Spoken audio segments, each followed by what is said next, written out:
Sige po, let us all pray po. Lord, we thank you, Lord God, for this day, Lord, that you have gathered us. We thank you, Lord, because you are good, Lord, because of your presence, Lord God, that we are all here, Lord God. We thank you so much, Lord, sa ginagawa niyo po sa buhay ng bawat isa po sa amin, Lord God, even in those who are in Zoom, Lord God, naniniwala kami, Lord God, that your presence is not limited, Lord God, into one place only, Lord God, but Lord, you are present, Lord God, in every area of this world, Lord God, no matter where we are, Lord God, you are with us, Lord God. Right now, Panginoon, alam ko na katabi ka namin, Lord God. Sinasamahan mo kami, Lord God. And you are bringing comfort to those who are listening right now, Lord God, and telling them that I am with you, Lord God. Lord, as we run through your word, Panginoon, Lord God, let me be just a vessel, Lord God, of what you really want to say, Lord God, to tell to people, Lord God, about your holiness, Lord God, and about who you are, Lord God. Thank you so much, Lord God, because we can behold you, Lord God. Lord Jesus. Lord, thank you, Lord. And we bring you back all the glory, honor, and praises in Jesus' name. Amen. So thank you, Lord, for a very, ano po, no, nabi talaga yung presence ni Lord, even sa worship, na kakatuwa kasi yung very related sa worship natin. Most of the time, kapag kunyari ako po yung mag-share, parang na ano, ako lang naman 'to, personal ko naman 'to, parang mas natutuwa ako 'pag na-surprise ako na, "Lord, mare-relate ko ba yung ano, yung worship ngayon sa word mo?" Pero after all, lahat ng yun, lahat naman ng worship is related sa word ni Lord kasi sino ba yung wino-worship natin? Si Lord lang din naman. So, nakakatuwa kasi ito very ano siya, like it fits exactly the verse and the chapter na we will talk about. So if we have our Bibles with us, we can go to the book of Isaiah, chapter 6. So sa book Isaiah chapter 6, alam natin to siguro most of the time naririnig natin siya sa mga preaching, sa mga devotions natin, nakikita natin yung portion doon sa Isaiah chapter 3. Isaiah chapter 6 verse 3, no? Sabi dito, they were calling out each other, the seraphims, no, around the throne of the Lord, singing, "Holy, holy, holy is the Lord of heaven's army." So if we will read the whole chapter ng Isaiah 6, this is the time na nagkaroon ng vision si Isaiah the moment that King Uzziah died. So nung namatay si King Uzziah, nagkaroon ng vision si Isaiah and that he saw the Lord. And ano yung, if you will read this, you can open your Bibles.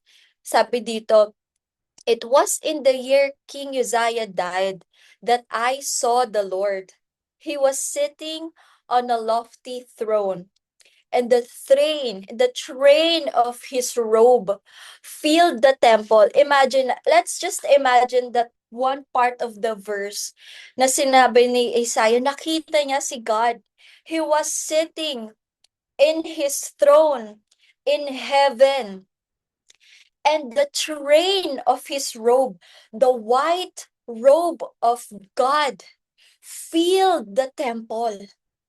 That is like how big God is.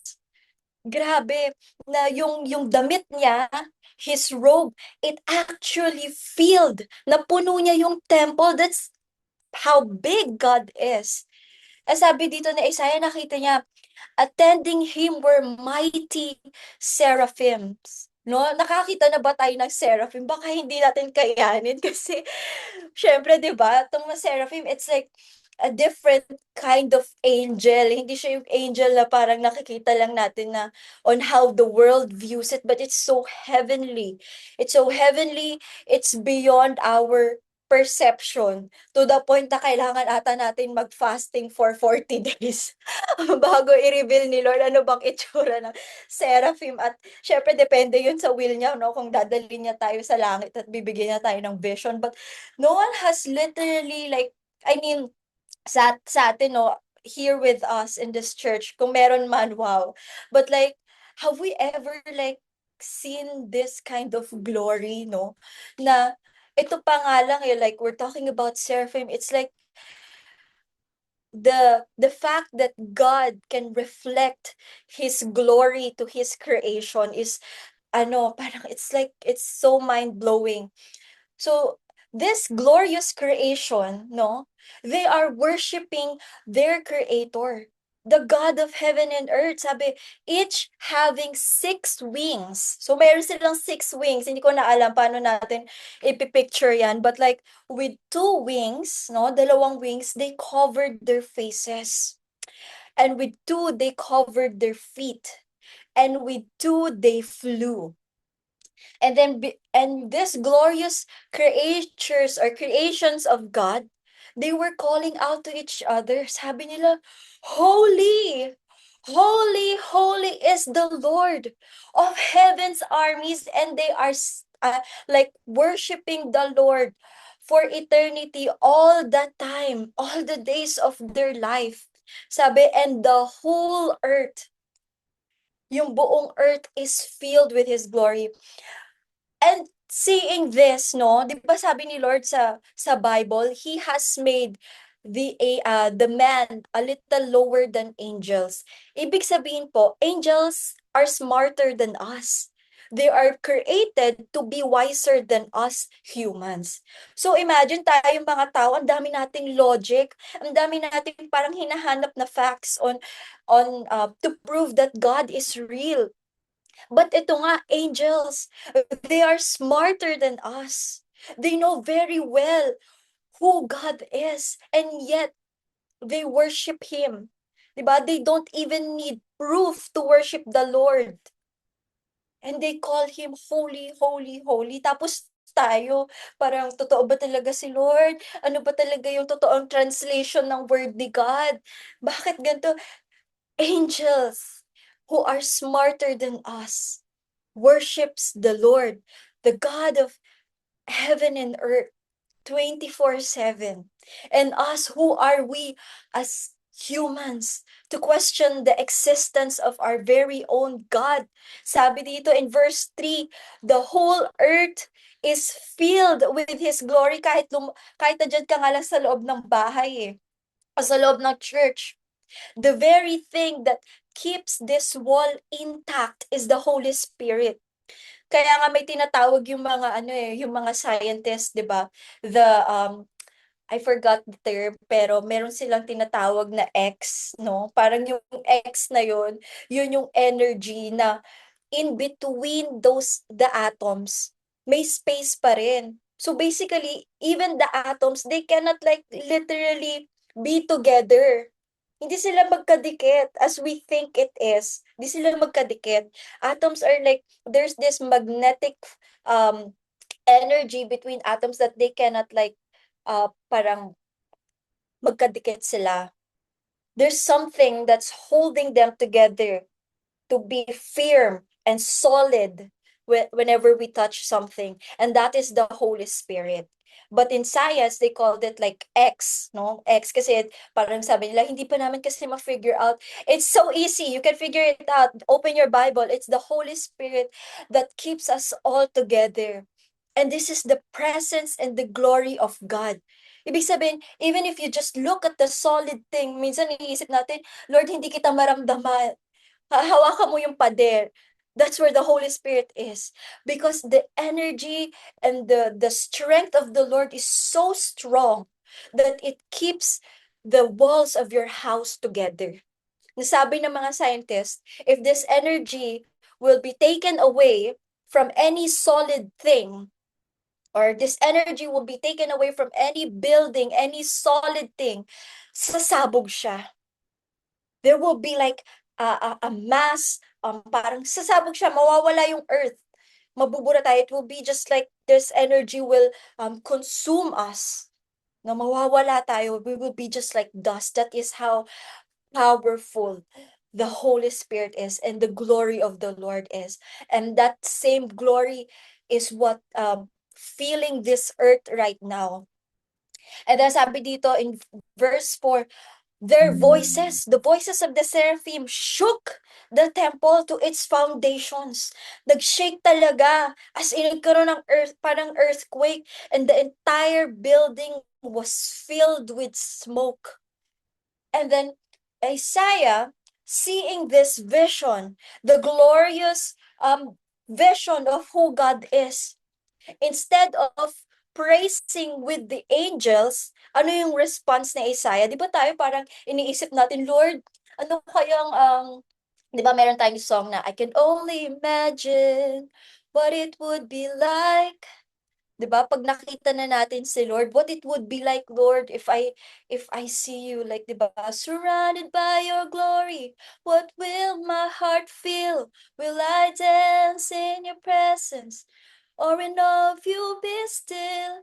Pero dito, sabi dito ni Isaiah, when he saw the presence of the Lord, he did not immediately praise God, but he saw his iniquity in the reflection of God's glory. Sabi niya, woe is me. Or in other translation, it's all over, Lord. I am doomed. Ang dumi-dumi ko compared to the glory that you have revealed to me. Woe is me. Sabi niya, for I am a sinful man. Sabi ni Isaiah, see the proximity that Isaiah have when he was that close to God. He saw the depths of his sin. Hindi niya sinabi na, oh, di ba? Ang galing ko, nakita ko tong vision na to, grabe, favorite ako ni Lord. Nakita niyo ba yung angels? Hindi. Hindi siya gano'n, di ba? Na parang, I'm the best prophet ever. Hashtag blessed. Hindi gano'n si Isaiah. He's like, sino ako, Lord, that I deserve, that you allowed me to see your beauty, your glory. Sabi niya, woe is me, for I am a sinful man. I have filthy lips. Madumi yung labi ko, and I live among a people with filthy lips. Sabi niya, yet, I have seen the King. Kahit na ang dumi ko, ang dumi ng mga labi ko, but I have seen the King, the Lord of Heaven's armies. Grabe, no? Parang ako, just reading this, kahapon, parang, it's so hard na parang like, alam mo yun, even me, like preaching this, sabi ko, Lord, I really wanna talk about your holiness, pero kaya ko ba yun? Can I really put your holiness into one word, into one preaching, into one sitting, and tell the people, this is how glorious you are? I cannot. Even me right now, I'm just like, alam mo yun, like the presence of the Lord is so overflowing that you cannot contain His glory. There is no word for it. Kaya sabi dito ni Isaiah, di ba, and when we go to that verse, nakikita natin Isaiah saw that he is not worthy to see God's glory. Yet God allowed that to happen for Isaiah to see his glory so that he can reflect in his own iniquity. And ang response ni Isaiah dito, 'di ba? Sabi niya, Lord, for I have filthy lips. He confessed his sin.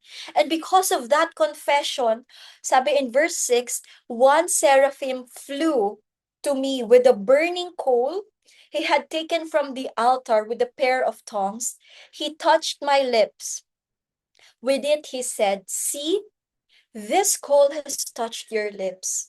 Now your guilt is removed and your sins are forgiven. And verse 8, we can see this is the very like, grabe yung response ni Isaiah dito. And sabi ni Lord, then I heard the Lord asking, whom shall I send as a messenger to this people? Who will go for us? Parang si Lord, kasi di ba, the seraphim flew to Isaiah, then cleanse na yung mouth ni Isaiah, tapos sabi ni Lord, whom shall I send? Whom shall I send? Parang paparinig siya kay Isaiah kasi na-cleanse na si Isaiah, di ba? Whom shall I send as a messenger to these people? Who will go for us? Eh, syempre si Isaiah lang naman yung may vision at that time, di ba? Sabi ni Isaiah, Lord, here I am. send me. You see, when you look at this verse, there's progression. The moment that you enter the glory of God, the moment that you enter the presence of God, you go out not the same person anymore. Amen po? When you enter the presence of God, you go out not the same person anymore. That's why the Lord says, come as you are, because I will not let you stay as you are. And when you see ngayon, di ba, nakikita natin, ang daming testimonies ngayon, like, sa Facebook, ang dami nag-aaway-aaway talaga dyan na parang sinasabi nila, no, may dating Filipina dancer sa entertainment na very controversial, na ano ba yan, nakapangasawa siya ng very, parang restricting na lalaki. Totoo ba yun? Pinag-resign ba talaga siya ni Lord? Bakit naman mangyayalam si Lord sa career niya? Sino ba si Lord? As if God doesn't have a say in our life when He alone gave it to us. 'Di ba? Meron din isang host siya, DJ siya. And then eventually naging Christian siya. And then dahil DJ siya dati, nag-podcast siya, in-invite siya, sabi niya, "Uy, paano ka ba nagbago?" And then sabi nitong DJ na 'to, sabi nitong girl na 'to, sabi niya, it is plain and simple. I realize that non-believers will go to hell, and those who believe the Lord will go to Him in heaven. And because of that line, no, na sinabi niya na non-believers will go to hell, and those who believe in Jesus will go to Him in heaven. Nabash siya. People are like, oh, grabe ka! Kami, non-believers will go to hell. Sino ka? Para i-judge kami. Di ba? And now, people are like, when you testify right now, hindi imposible na may kahit isang tao mambabash sa testimony mo. Because it's simple. The wicked does not like dwelling in the light. That's the truth of God. We cannot water it down to please people. And that's what Isaiah realized at this moment. When he entered the presence of God, he realized the opinions of men, what other men says about him doesn't matter, because he's standing alone in God is what matters most. God's holiness in our lives. It doesn't matter if people tells you, no, grabe ka naman, holy, holy ka. Yes, thank you, Lord. I am holy because of Jesus, di ba? And people will always say a lot of things because it's simple. It's plain and simple. People don't want to hear the truth. That's it. As sabi nga, di ba, the word of the Lord is a double-edged sword that pierces through the bone and the marrow, di ba? Into the soul of a person. And we cannot disharpen the word of the Lord just to fit in to the standards of this world. No, it is meant to offend us, because offense leads us to repentance. Nakita ni Isaiah, he was offended actually kasi, grabe Lord, makasalanan pala ako. Wala pang sinasabi si Lord. Wala pang sinasabi si Lord, nakaupo lang siya in His throne. Nakaupo lang siya like this. And then Isaiah saw the glory of God, and immediately he repented. He saw his iniquity. So tayo, right now, if suddenly God will take us up into a vision and go to heaven right now, and we see a reflection of who we are, ano yung makikita natin? Will we see the holiness of God reflected in us? Or will we see a heart that is in need of repentance? Ako personally, I will see a heart that is in need of repentance. Because even me, I am not perfect. I am in need of constant surrender to the Lord. Pero tayo, what the Lord is asking from us is, I want you to behold my glory so that you will see who I truly am. Minsan kasi tayo as Christians, um we cannot contain the glory of God. Remember when Moses, he spent like how many days? Like 40 days, no? In the presence of God in the mountain. And that when he came back, grabe nagliliwanag yung mukha ni Moses. Because like, grabe, he immersed himself in the glory of God. So imagine mo, siguro ang daming parang divine exchange na nangyari doon. Kasi this is just like the time that Isaiah saw a vision from the Lord. This is probably just seconds and minutes. And then immediately Isaiah repented. But imagine 40 days being in the glorious presence of God. There must have been a lot of divine exchange. Moses had to give to God to the point that when he came down from that mountain, his face was shining with God's glory. That's how pure and holy Moses became by spending time with the Lord. Tapos, nung bumaba si Moses, sabi ni Moses, okay, I'm back. People of Israel, I'm back. Who wants to see the Lord? Who wants to see God? Sabi niya, who wants to see God? Nais niyang magpakita sa inyo. Nais niyang makita niyo siya. Sabi na, hindi! Grabe, Moses, ang liwanag mo na. Sabi nila. Sabi, hindi, Moses, hindi namin kaya, mamamatay kami. But to be honest, they just don't want. Totoo naman, we cannot. Mamamatay talaga tayo if we keep holding on to the sins that we so loved. No? Mamamatay taga, we will literally die if we hold on to this world rather than just open our hands and behold the glory of God. And most of the time, sometimes tayo as Christians, we become too familiar of God's word, of God's presence. Parang, lagi ka naman nandyan, Lord. Alam ko nandyan ka, so anytime, pwede kitang makausap, gagawin ko muna to, maglilinis muna ako, or I'll do these things muna, I'll entertain myself muna, just another doom scrolling, another post, another chat, another chika, another moment, that's just 5 minutes, Lord. But because we have been too comfortable with God's presence, that we do not give Him that time to actually behold His holiness. Sabi ni Lord, people perish with the lack of vision.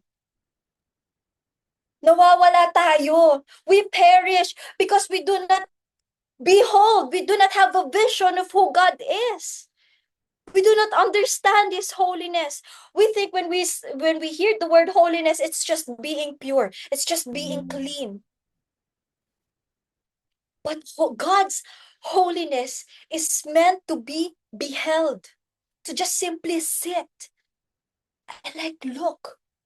I listened to this song recently, no, and it it literally described how I treated God's holiness. Sabi dito sa song na to, it's a song, ang title niya is What Do I Know of Holy? Sabi dito, I made you promises 1,000 times. I tried to hear from heaven, but I talked the whole time. I think I made you too small. I never feared you at all, no. Sometimes, when we go into God's presence, diba, Lord, this is just my time for you talaga, grabe. My personal time with you. But that personal time becomes a me time. Kasi instead of just like literally sitting down, waiting for God to speak, like beholding how beautiful He is, like how His presence is just so good, so peaceful amidst chaos. Minsan ang dami na nating agad request na, Lord, sana yumaman kami, sana matanggap ako sa trabaho na to, sana maging maayos yung buhay ko. Ang dami na nating sana. Kasi when we enter God's presence, akala natin it is a ticket to actually receive something rather than a place of surrender, a place of listening, a place of beholding God. Sabi dito, sabi niya dito, if you touched my face right now, Lord, makikilala ba kita? If you look into my eyes, Lord, mabibehold ba kita? Kakayanin ko ba yung holiness mo, Lord? That you, God, who spoke the earth into motion, the God that we serve is the King of Kings and the Lord of Lords. He is a king, not man-made, not authorized by men, but because he is. The God that we serve, that we are talking about right now, in this very present, in this church, in this room, the God that we are talking about right now is the King, and we are meant to fear him, the fear of the Lord. What do we know of that? What do we know of God's holiness if we do not have the fear of the Lord? And this is what Isaiah have in him. He feared God. He saw God's holiness, and he saw himself not being enough and worthy to be in that same position, in that same room where God is. Tapos tayo, when we enter the service, sometimes when we enter, we cannot even give God that time, that personal time, where we talk all the time. We ask so much from Him. Pero nung una natin siyang nakilala, sabi natin, Lord, I will literally give you everything, like everything talaga, Lord, my life. But a simple surrender, a simple moment of your attention, a simple time that God is asking from you, anak, you have to see me. You have to see my beauty. Not because God is narcissistic, not because He is a God who is needy, but because there is something that when you behold the beauty of God, you go out of it holy. That's the truth. Hindi nagsasabi si Lord na, pansinin mo ako because I'm beautiful. It's not vain. It's purposeful. God's beauty, beholding God's glory is essential for us to change.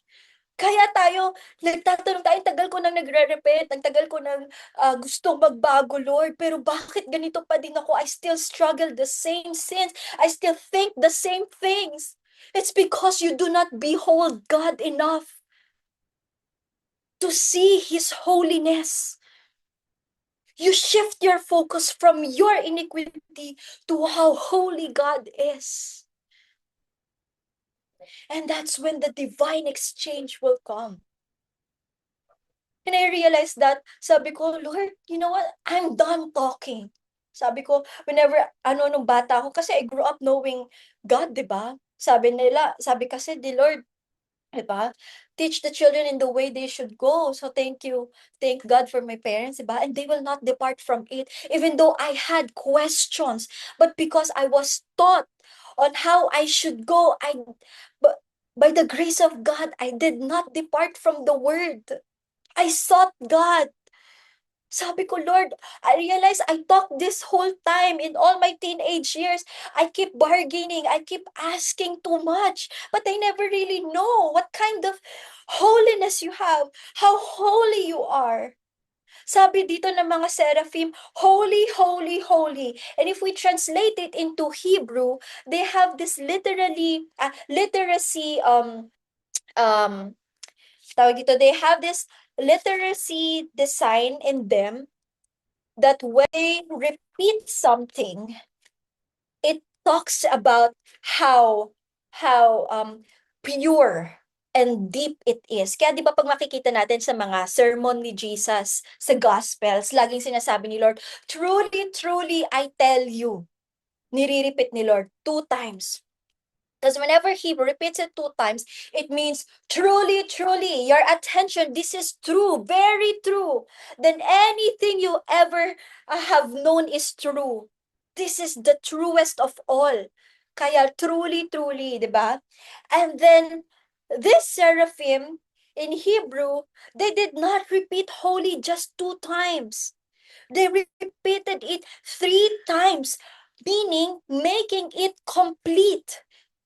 When you repeat something 3 times in Hebrew literacy, it means complete, it means perfect, it means pure,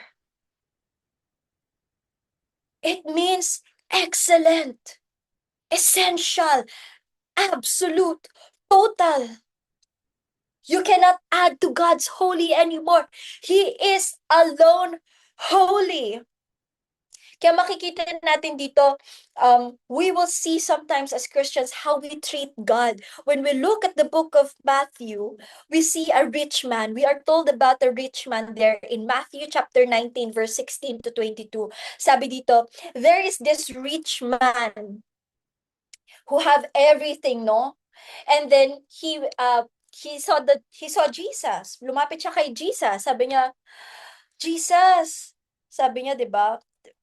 Most of the time he is referenced as the rich man or a rich man ruler. We don't know how rich he is, but it is said he is very rich. Apparently, maybe part of a political system. We don't know, but he is rich. He is highly regarded as a person. And then, lumapit siya kay Jesus. He said, Lord, I want to follow you. Anong kailangan kong gawin? I've done all the commandments that you have said. Sabi niya kay Lord, good teacher, good teacher, what should I do to follow you? Anong response ni Lord? Pinraise ba siya ni Lord? Sabi niya, wow, grabe, ang galing mo naman.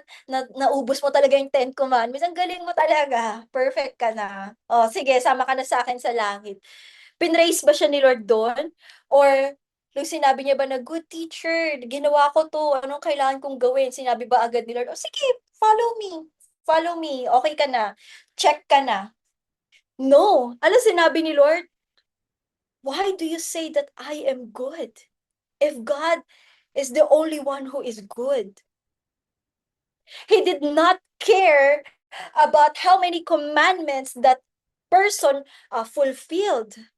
Or he did not care about how many good things that man has done. He looked unto the simple phrase that rich man used to classify God. He said, "You are a good teacher." Sabi ni Lord, sino ang good? It's only God. That means that when we look at the approach and the tone of that rich man, we can see that he is self-righteous. Bakit? How how dare he, as a simple man, classify the only one true God who is good? Good. Which means the goodness of God, if I could put it into simple terms, we cannot just classify God as good. Tapos siya sabi niya, good teacher, and then, Lord, I finished all these commandments, as if he is expecting Jesus to tell him also that he is good. We cannot classify him as good lang if he is the only one who is good. A good teacher. Sabi niya, good teacher. So, meron pa bang bad teacher? May iba pa bang good teacher? God is the only one who is good. We cannot just classify him because goodness is who he is. And most of the time, we think that the attributes of God is just a part of him. For example, God is holy. Okay, one attribute of God. God is good. Okay, one attribute of God. God is love. Okay, one attribute of God. No, that is who he is. The fullness of who God is love, is good, is holy, is pure, is gentle, is Lord, is King. It is not just one part of Him. It is who He is.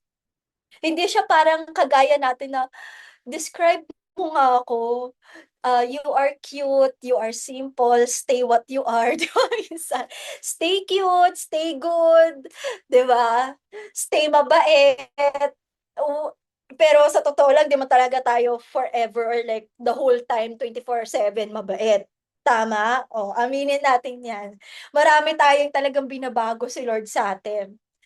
Pero si God, His goodness, walang gap. Walang gap sa goodness ni Lord. Kumbaga, kung babati tayo sa happy birthday, yung goodness ni Lord, walang walang tigil, walang pause, like good. Like good God talaga siya.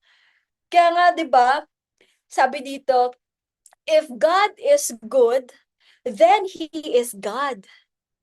If God is God, then he is good. We cannot separate God's goodness to who he is. The same thing with God's holiness. We cannot separate that. So sabi dito, in all that God does, He is all who He says He is. I believe an hour or 45 minutes of this preaching is not enough to behold who, how holy God is. The thing that I want all of us to get from this, na makita niyo yung passion to seek God's holiness, that you do not just listen to His holiness right now in this 45 1 hour talk or preaching, but you after this you go to your secret place and start beholding God for the rest of your life. Because who are we? Sabi, di ba, who are we, Lord? Na pinili mo kami. That you gave your life for us. Sabi, di ba, sa kanta, Majesty, your grace has found me just as I am. Diba? Tas, now I've found the greatest love of all is mine.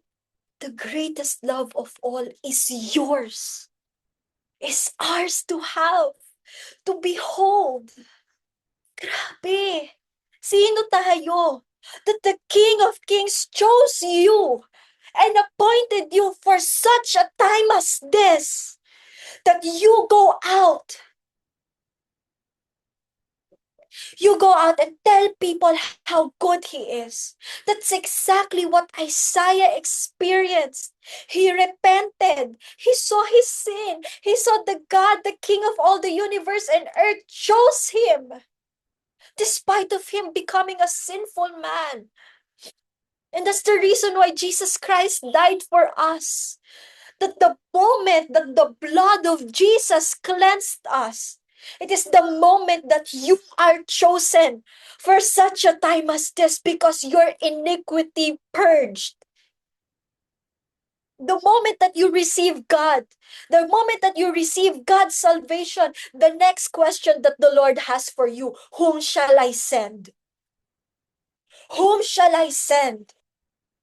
It's not the next thing, salvation, and then you relax for the rest of your life. No. The next thing that you hear from the Lord after you receive His salvation is, whom shall I send? These people are groaning. They are in need to hear this love as well, to behold my glory as well. And alam nyo, the reality of of us being here in Vietnam, I just realized it's not easy. Before, mga parang, ano lang ako, parang, bumibisita lang ako weeks, parang, yes, happy, kape-kape lang siya. Pero when you're actually here, involving yourself in the life of people, you will see all of them.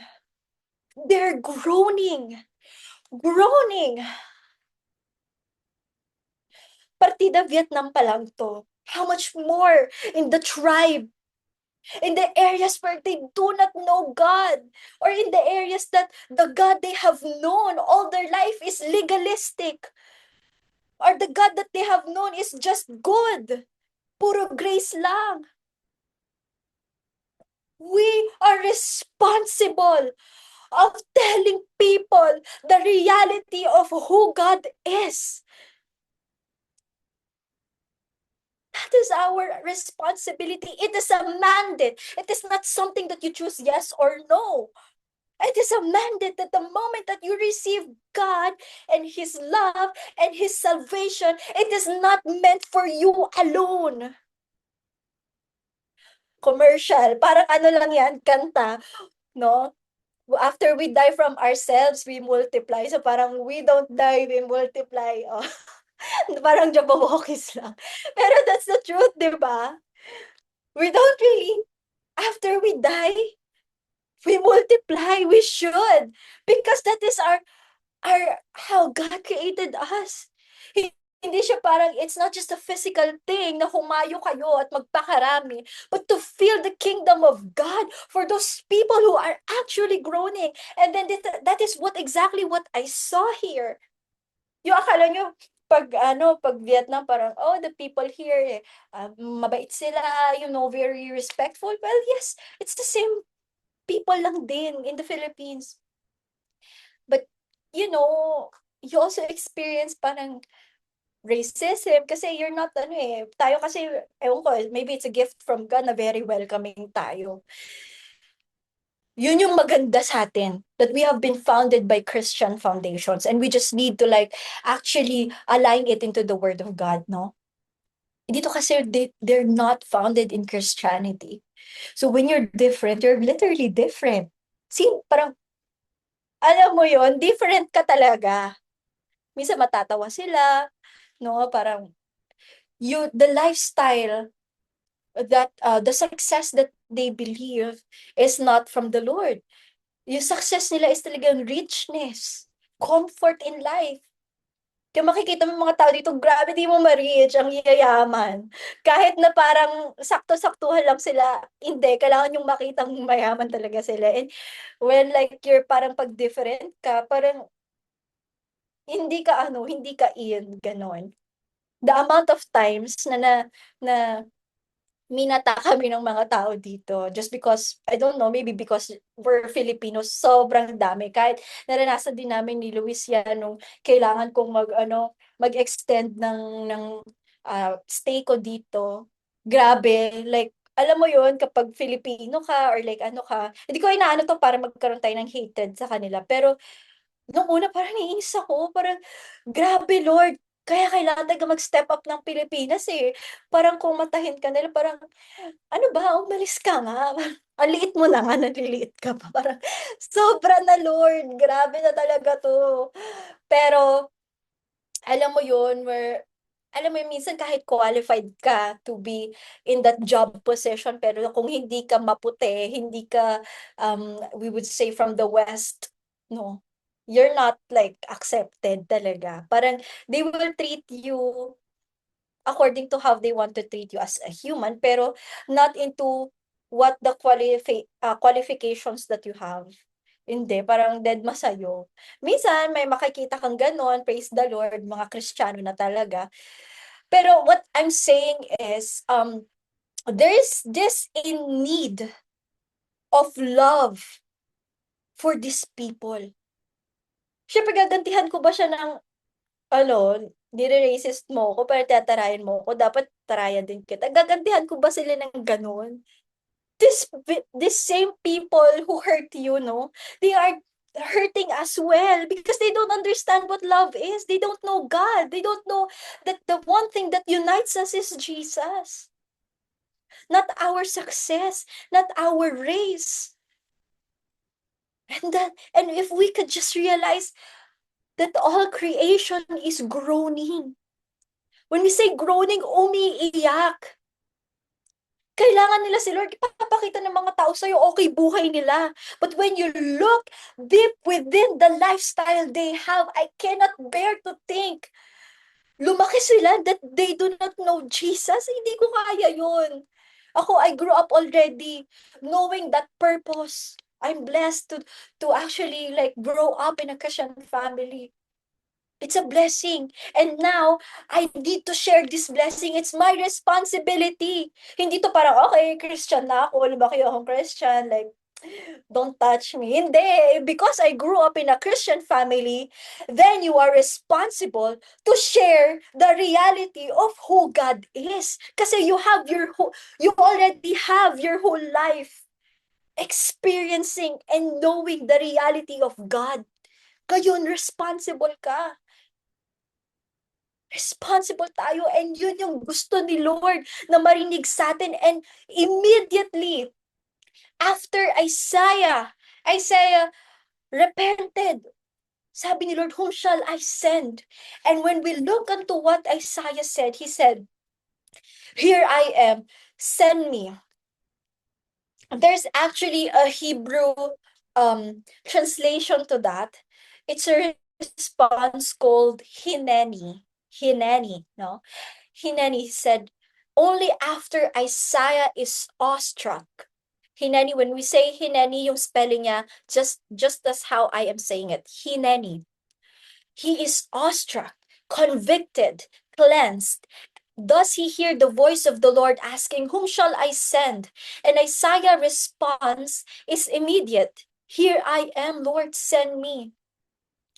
The fear of the Lord produces instant obedience. Very clear. That's it. Period. The fear of the Lord produces instant obedience. There's no, but what if? No. What if is not an option. There's no if. Once you have the fear of the Lord, you realize that God chose you because He is alone worthy, holy, glorious. And that fearing Him is essential. You do not actually have to force yourself to fear the Lord. The moment that you are in the presence of God, you immediately cry. You immediately repent, right? You immediately realize, Lord, I am undone. Do you na-realize si Isaiah, Lord, I am undone. Ang dami ko nang na-prophesy. Ang dami ko nang nasabi sa king na to. But Lord, those are nothing. Here in your presence, sabi sa kanta, here in your presence, we are undone. Here in your presence, heaven and earth become one. Wonderful, diba? Beautiful, glorious, matchless in every way, wonderful. That is who God is. Beautiful, glorious, grabe. There's not enough word in the dictionary to behold. I am just like, this is actually an introduction of God's holiness. I'm not even close to introducing His own holiness. This is just me telling you the very point of this preaching is that God is holy and He is meant to be beheld, and that our response should be immediate. Our response should be immediate because God is holy. God is holy and He deserves all of the yes that you have in you. Sabi dito, when you have a holy fear or holy dread, natatakot ka na ma-miss mo yung purpose ni God, your yes becomes automatic. You're not afraid of the task. You are more afraid of being misaligned to the purposes of God. Sabi ni John Bevere, if you know him, sabi ni Pastor John Bevere, the fear of the Lord is not the end. It is the beginning. The fear of the Lord is the gate through which we pass to enter into the secret place of the Most High. Hineni is a profound Hebrew word that appears at the most pivotal moments in the Bible. It's far more simple. It's far more than a simple I am here. It means I am here. I am present. I am available. I am ready to obey. It is a response. It is total availability, a total surrender. It removes the if. Minsan tayo pag si Lord meron siyang inaasa atin, Lord, what if may sabihin sila sa akin masama? We care so much about what people say. People will say a lot of things anyway. Oh, danas na danas, di ba? Danas na danas sa church. People will say a lot of things anyway. Why do we care? If the God we serve is the truth, why do you care? Anong mas totoo? The criticism of these people who does not even have relationship with the Lord, or what the God of heaven and earth says about you? You are my son. You are my daughter. You are chosen for such a time as this, so that people will be able to behold who I am and be part of the kingdom of the banquet that I have prepared for you. Hindi lang tayo ang welcome sa banquet ni Lord. Everyone. We are not in the position to choose. Ayoko dyan kasi meron kaming ano niyan may misunderstanding kami niyan, or hindi kami vibes, Lord. Alam mo yon? No! God's holiness and God's salvation is for everyone. And sabi dito, di ba? I will skip a lot of points here. To be honest, I have like 4 pages, maybe like 6 pages of points that I have written down. Pero as I go through the preaching of God's holiness, none of these things matter, to be honest. Just simply reading the chapter, you can see the progression of Isaiah's response. First, diba, when King Isaiah died, Isaiah had the vision of God. Meaning to say that even if King Uzziah died, God is still in the possession. He is still in the authority. That who, no matter what kind of king died here on earth, God is still the king of heaven and earth. He is beyond time. He is beyond human limitation. He is king of all time. Because through him is time.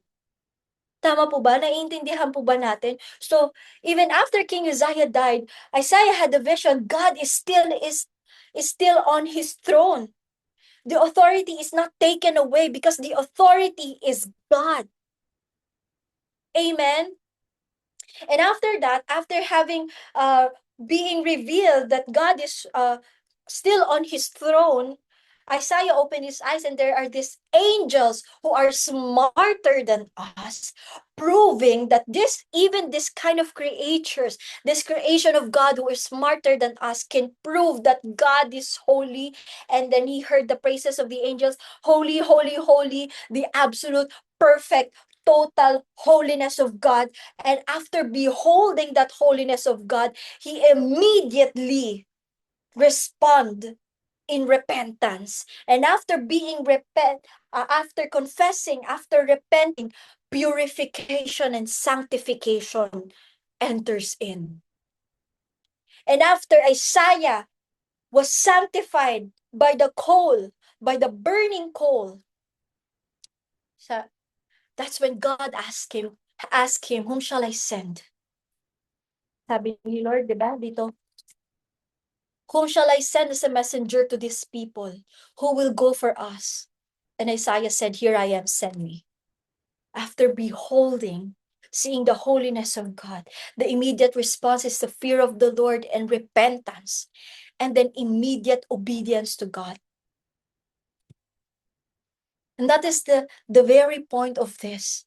That if there is something in ourselves na we are still questioning God, Lord, talaga bang will mo na as a family mag-serve kami, nakasama ko yung asawa ko dito, yung anak ko dito? Yes! Yes! Sabi ni Lord, whatever is true, whatever is noble, whatever is praiseworthy, whatever that brings glory to God is a yes. That is my will. Sabi dito, fear of the Lord makes a person clean. When we look at the verse in Proverbs chapter 9, verse 7 to 9, the instruments of the Lord are perfect, reviving the soul. The decrees of the Lord are trustworthy, making the wise simple. The commandments of the Lord are right, bringing joy to the heart. The commands, the holiness of God, the fear of the Lord are clean, giving insight for living. The fear of the Lord is clean, enduring forever. The judgment of the Lord are true and righteous altogether. So the fear of the Lord makes us clean. The fear of the Lord itself is clean. And it endures forever. It does not just stop in one service. It does not just stop in your 1 hour secret place with the Lord. It is enduring forever as long as we live. As long as God exists, the fear of the Lord should be innate in us, should be present in us. Amen po ba? Amen. In Isaiah, in this point verse, he already knew the right things to say. He repented because he realized he has been revealed that God is not just light, but morally pure. He is light and in him there is no darkness at all. As sabi sa Proverbs chapter 4 verse 18, but the path of the righteous is like the light of the dawn. And Philippians chapter 2 verse 14 to 15, this is what the Lord is asking from us. Do all things without grumbling or disputing, that you may be blameless or innocent. We want to be pure. We want to be pure in front of the Lord. We want to be clean. Then do all things without grumbling. That's it. Period. We want to be pure in heart. Do all things without grumbling. And what makes you do things without grumbling? The fear of the Lord. Kasi what? Again, we will go back. The fear of the Lord produces instant obedience. Then when we do things without grumbling, that means we have the fear of the Lord. And the fear of the Lord, what? Makes a person clean. Because the fear of the Lord is pure and enduring forever. I hope you're following through. That's why it says here, do all things without grumbling or disputing, that you may be blameless and innocent children of God. That's it. That's the answer of being pure. That's the answer of being holy. Do things without grumbling. Fear the Lord, that you may be pure, that you may have instant obedience, that you may have that confidence and reverence in the Lord. Sabi dito, without blemish in the midst of a crooked and twisted generation, among whom you shine as lights in the world. Philippians chapter 2, verse 14 to 15. Keep that in your heart. Keep that in your mind. If you want to be pure, if you want to be holy in these crooked times, so many dark things are happening in this world beyond comprehension. Human comprehension. Nagugulat tayo, di ba? Let's be honest. We all know probably about the Epstein files. Not just that, but the reality of our government, the world order. Sino talaga yung nag-rule sa world?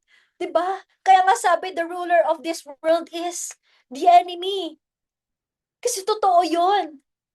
That is what the people are consuming right now. The iniquity of this world.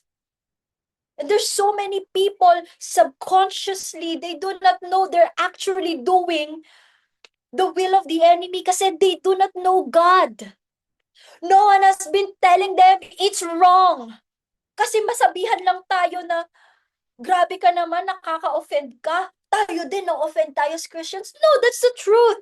The word of God is meant to offend so that it will lead you to repentance. Sabi ni Lord, not just like purposely offend someone na, alam mo, ganito ka. No, there's this the difference of condemning and actually correcting someone. Okay, there's difference between that. Ang criticizing, condemning, that's not from the Lord. That's legalism. But when we correct someone and they feel offended, ang sakit, pero tama ka. Diba? That's the response that we should hear from men, from people. You will know, malalaman mo, that how you share the word of God ay effective when the response of the person is, you know what, you're right. Kahit ang sakit. Pero we shouldn't expect all the time na gano'n ang response kasi merong talagang mga tao that no matter how gentle and no matter how good you tell them, no? Kung gaano mo pa winater down yung word, they will reject it. Maybe because yun eh. Yun na yun. That's just how they see God. It's beyond their comprehension. They cannot take it. Just like the Israelites back then. They cannot look at the glory of God. Sabi nila, mamamatay sila. Now after that, di ba? Grabe. Nag-speak na lang si Lord through saan? Sa mga prophets. They missed that opportunity to actually see God. They missed it. Ngayon, nangusap na lang si Lord sa prophets. Now, tayo as Christians, I will just like end it there in that verse. Kasi sabi dito sa John chapter 3 verse 20, for everyone who does wicked things hates the light and does not come to the light, lest his works should be exposed. Some people, even some Christians, they hate being exposed. Ayaw natin yun eh. Pero sabi ni Paul, di ba? I boast in my weaknesses because nag-glorify yung strength ni God. I boast in my weaknesses. Because dito ko nakikita na I am in need of God. I am not self-maintaining. Hindi ko kaya i-maintain yung sarili ko ng ako lang. Lang tayo lang as a church. We cannot maintain the church just by our own works. We need the presence of God.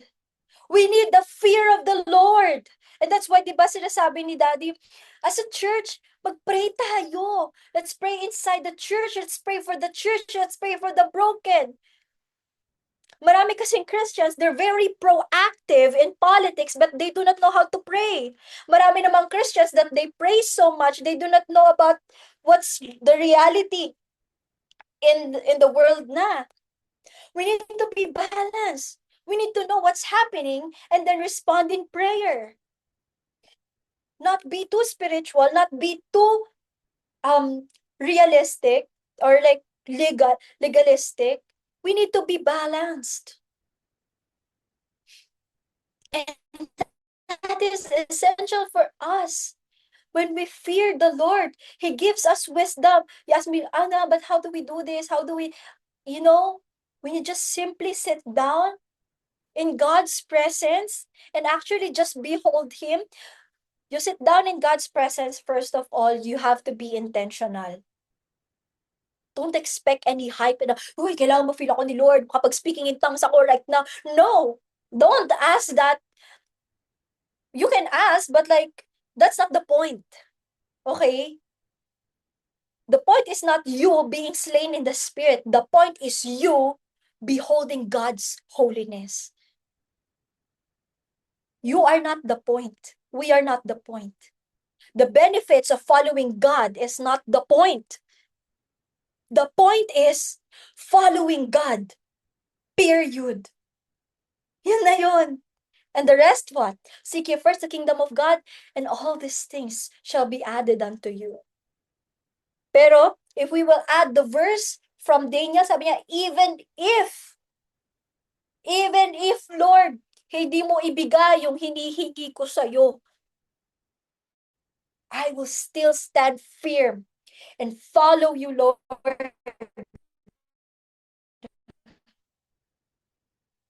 Some of us are willing to actually do right now the Lord. I'm not saying like parang, oh, sige, maghanap tayo ng problema, no? Maghanap tayo talaga ng lugar na matutorture tayo. But to actually be in that position that wherever God tells you to go, you go. Whatever kind of surrender God wants from you, you surrender. Not because kaya mo, not because hinihingi ni Lord, not because you love the Lord, but because God is God and He has a say. because He has authority over heaven and earth and hell. Sabi, di ba? Do not fear. Do not fear man who is able to tear the flesh and bones, but fear the one who is able to judge the soul and the spirit, di ba? Let us fear the Lord in whole reverence every time we go into our Sunday service. We are not just simply making a whole service. We are not the point of the service. Your service is not the point of the service. God is the reason why we are here sitting in these chairs right now. The reason is that you behold God. That we sit in the presence of God and we talk about just how good He is and the plans that He has for us, the plans that He has for this world, and the reason that we need to share this glorious, beautiful plan that God has for everyone. You go out and you look at the people. Do you see God's love in them? You go out and look at those who are broken. Where's the joy? Where's God's presence? It is our responsibility to share that to people. Okay po? So, I just want to end it in this verse ulit in Isaiah. Sabi dito. Okay, I just want to read through the whole verse in Isaiah chapter 6, verse 1 to 8. If you have your Bibles with you, or you can read it with me, or just listen to me, I want you to really just take it all in, you know, and realize the glory of God. Sabi dito, Isaiah chapter 6, verse 1 to 8. It was in the year King Uzziah died, and I saw the Lord. He was sitting on a lofty throne, and the train of his robe filled the temple. Attending him were mighty seraphim, each having 6 wings. With 2 wings they covered their faces, with 2 they covered their feet, and with 2 they flew. They are calling out to each other, "Holy, holy, holy is the Lord of heaven's armies. The whole earth is filled with His glory." And their voices shook the temple to its foundation, and the entire building was filled with smoke. Then I said, "Woe is me, for I am a sinful man. I have filthy lips, and I live among a people with filthy lips. Yet I have seen the King, the Lord of heaven's armies." Then one of the seraphim flew to me with a burning coal he had taken from the altar with a pair of tongs. He touched my lips with it and said, "See," and this is the Lord speaking to you right now. Those who have repented, those who already know in your heart that you are a sinful man and that there is something that the Lord needs to change in you. This is God's response to you right now. See, this coal has touched your lips. Now, your guilt is removed, church. Your guilt is removed and your sins are forgiven. Then I heard the Lord asking, "Whom shall I send as a messenger to this people? Who will go for us?" And the church responded, "Here I am, Lord, send me." And can we all stand up right now? Can we all stand up right now and just in response to the Lord? And after this, can we sing that song before the last song, the Majesty? Before that song, "I Will Build My Life." Let's sing that song after this. But first, let us all pray. To everyone who knows in your heart that there's still more na we are not beholding God enough. We are not beholding God enough. We are not sitting in His presence enough. We think so much of ourselves more than God, of our needs more than God. Let's all come into a position, a posture of surrender to God right now. And just let us raise our hands, both of our hands, as a form of full surrender to God right now. Let us raise our hands right now. Lord, right now, Lord God, I just give my life to you. I am asking for forgiveness, Lord, for all the times that I have missed the opportunity to behold you, Lord, to actually see your glory, of all the times that you have invited me to behold you, to purify me, Lord, for all the times I ask for your forgiveness, Lord God. And right now, Lord God, I want, Lord Jesus, Lord God, to speak right now, Lord God, and to tell you, Lord God, that you make it my desire to actually sit and fear you, Lord God, not because I am afraid of you, but because I am afraid to be misaligned and to be far from you, Lord. And Lord, right now we surrender. We just want to be in awe of you. We just want to see your holiness, Lord God, to see and behold your holiness, that we may be pure in your sight, Lord. Just like what you have done to Isaiah, Lord God. Let it be to us, Lord God, that you sanctify our hearts, you sanctify our mouths, because of you have said in your word, out of the heart the mouth speaks. So Lord God, right now, Lord, cleanse our heart. If there's any anger, bitterness, insecurity, envy, Lord God, or question or doubt that we just have, Lord God, Lord, we surrender it at the foot of the cross in the mighty name of Jesus. By the power of your blood right now, Lord God, we remove all of that doubts, Lord God. We remove all of that questions, all of that insecurities that we have, Lord God. And we trust our lives to you, Lord, in your unfailing love, oh God, Lord, in the mighty name of Jesus, Lord. Put it, Lord God, in the hearts of those who have surrendered, Lord. Put it all in us, Lord God.